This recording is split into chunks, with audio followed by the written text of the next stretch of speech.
Changes for Marston's Mills, a new gun group forms in Comaquid, and Senator Dan Wolf identifies some key issues the legislature will deal with this session. All on this episode of Barnstable Today. It's Tuesday, January 8th, 2013. I'm Sarah Colvin.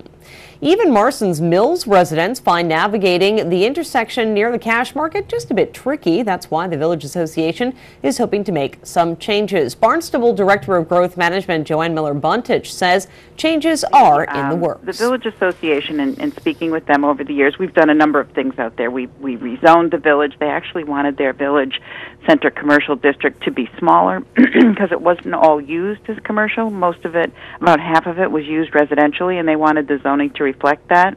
So we shrunk the district and added some features to the zoning that the village was looking for. And in the course of that discussion, they talked a lot about the village center and how it was oriented towards the auto. You couldn't really walk, with any kinds of ease from the library, which is sort of up on a hill, down to the, a coffee shop or the services and businesses on the 149. They call it Catuit Road, actually, there.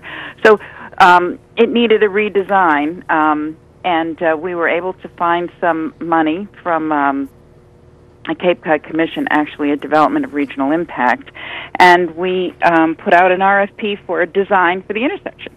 And actually, tomorrow we're going to review the responses to that RFP, and so we'll be getting going on a new design for that intersection. Meanwhile, Chief of Police Paul McDonald says he had the pleasure of attending the first meeting of a new organization in Comaquid. The new organization had their first meeting yesterday. It's called GAG. It's an acronym for Grandmothers Against Gun Violence. We were down there. There was 25 grandmothers, all very accomplished individuals, retired professionals, and they all got together. They come from all over the Cape, and they want to form a group. I would characterize this group similar to what the Voices of Hyannis have done, when they would try to address the problems. They come up with these committees, and they were very, very successful. And also Mothers Against Drunk Driving. This is a force that is going to have to be dealt with. They are very knowledgeable. They are very dedicated. And they're going to be some shakers. They're going to get things done. They all have many, many grandchildren, and they are concerned about the level of violence in the country. And, of course, they're concerned for the safety of their GAG will focus not on school safety, but on nationwide legislation. They feel confident in the local law enforcement. They feel confident in the school, the superintendents. They all seem to be doing a good job. They're going to be focused on legislation. Probably the first and foremost thing. The hodgepodge of laws that across the country. Massachusetts has relatively strict laws, but we are surrounded by border states that have relatively no laws regarding firearms. A lot of the states, Maine, New Hampshire, Vermont, you wouldn't have a driver's license. You could pretty well purchase whatever you want to purchase. So they're going to try to standardize the drug laws, the purchase of firearms across the country.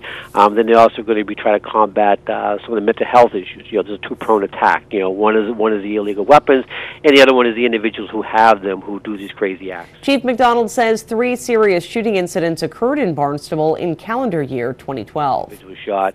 All cases were closed with arrest. All firearms were recovered. All firearms were eventually traced back to the southern states, where the gun laws are very lax. There's actually a couple of towns in Georgia where they have an ordinance in effect that every male over the age of 21 must have in possession of firearms. And while the chief says the strict gun laws in Massachusetts are good, he feels that further enforcement of those laws would go a long way. I do not recommend, creating any new laws. There are an ample number of laws in effect right now. In Chapter 269, Section 10A, if you are in possession of a firearm illegally, it's a year mandatory. And I challenge anyone to go back in the court documents to see the last time an individual was charged with a year mandatory. Cape and Island State Senator Dan Wolf is back at work. Legislators were sworn in last week. Wolf, speaking with us on this morning's episode of Barnstable This Morning, identified some of the key issues he feels will be getting attention over the next few months. On the heels of the horrible tragedy in Connecticut last month, there's a lot of talk about whether our gun control laws are adequate, et cetera, et cetera. So I think a lot of what goes on in Beacon Hill is in response to the outside world, and that's certainly a hot issue. So that's being discussed. And then carrying over from last session, I think probably the biggest pressing issue fiscally, and yes, revenues are down, but we really have to deal with the long-term structural issues of transportation in the Commonwealth, especially the MBTA, which a lot of people define that as a Boston issue. It really isn't. I think all of us who live in the Commonwealth really depend and rely and count and hope for an urban transportation system that's modern and efficient and affordable, et cetera, et cetera. So I think we're going to jump in and really look at transportation statewide this session. Finance also, of course, will play a key role in the coming months. Budget's going to be the big issue. And as you know, the governor announced the 9 fee cuts right off the bat because we're having a shortfall in revenue. Through November, that was the case. We actually exceeded projections in December. Even though sales tax revenue was off by 3% in December, overall revenue was up because I think we outperformed as far as capital gains and some other tax revenue. But a huge challenge on the revenue side there, and you and I have talked about that a lot in the last couple of years, that we really need to modernize our tax code in Massachusetts so that it is more reflective and responsive to the way our economy is structured. And we really haven't done that. With a flat income tax, we keep putting more and more burden on people who can less and less afford it. So we have to figure out how we fund all the important work of government while leaving the middle class viable and being able to afford to live. One of the stark realities I looked at yesterday, I was on another show yesterday where I pulled out some historic tuition numbers for UMass Amherst, just as an example. You could go to UMass Amherst as an in-state student in 1982, including tuition, room, and board for $4,000 a year. Right now, the cost is $23,000 a year.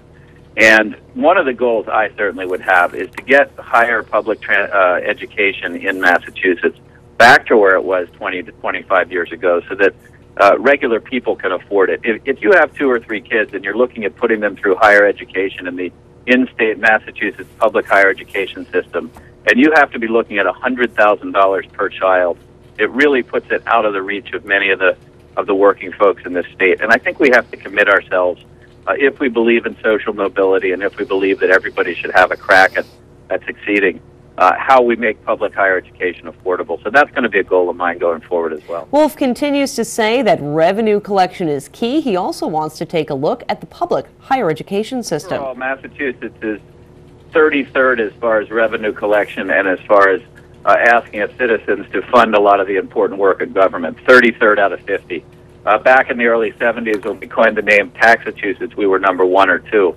And I think we do need to take a hard look in the mirror and say, if we talk about things like quality higher education, if we talk about things like world-class transit systems, if we talk about things like real environmental protection, like our wastewater issues here on the Cape, we also have to talk about what the budget is to do it and then how we collect the revenue to do it.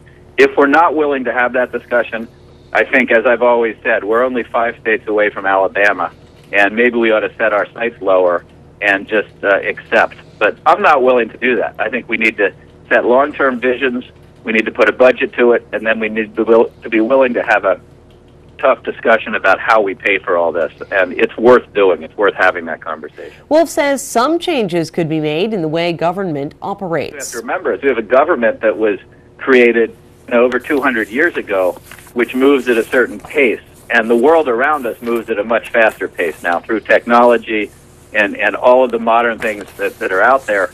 The question we have to ask ourselves is, can government move fast enough to keep up with how the world is changing? And that's an interesting question, and I think we have to really focus on making sure that government is efficient and that we're making decisions and reacting to real-world situations as quickly as we need to be. With Barnstable Today, I'm Sarah Colvin.